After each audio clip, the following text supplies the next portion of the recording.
a modest proposal, for preventing the children of poor people in Ireland from being a burden on their parents or country, and for making them beneficial to the public. By Dr. Jonathan Swift, 1729.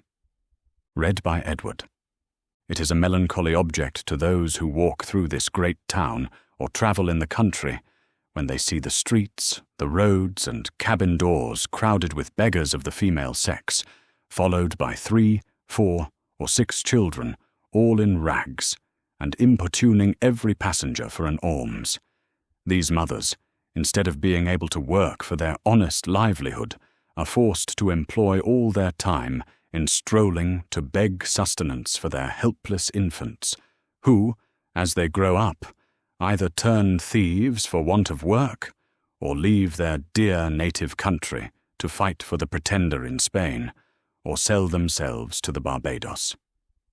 I think it is agreed by all parties that this prodigious number of children in the arms, or on the backs, or at the heels of their mothers, and frequently of their fathers, is in the present deplorable state of the kingdom a very great additional grievance, and therefore whoever could find out a fair, cheap, and easy method of making these children sound and useful members of the Commonwealth would deserve so well of the public as to have his statue set up for a preserver of the nation. But my intention is very far from being confined to provide only for the children of professed beggars. It is of a much greater extent, and shall take in the whole number of infants at a certain age who are born of parents in effect as little able to support them as those who demand our charity in the streets.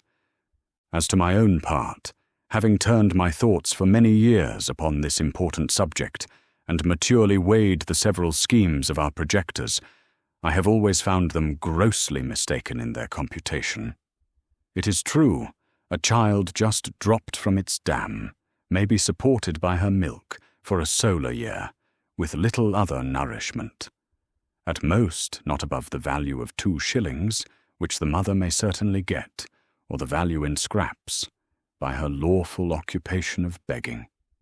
And it is exactly at 1 year old that I propose to provide for them in such a manner as, instead of being a charge upon their parents, or the parish, or wanting food and raiment for the rest of their lives, they shall, on the contrary, contribute to the feeding, and partly to the clothing of many thousands.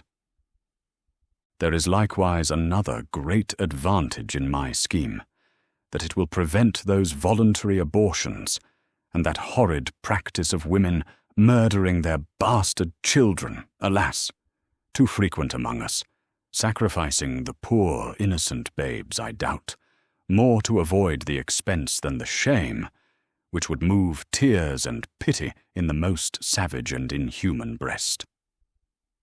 The number of souls in this kingdom being usually reckoned 1.5 million, of these I calculate there may be about 200,000 couple, whose wives are breeders, from which number I subtract 30,000 couple who are able to maintain their own children, although I apprehend there cannot be so many under the present distresses of the kingdom.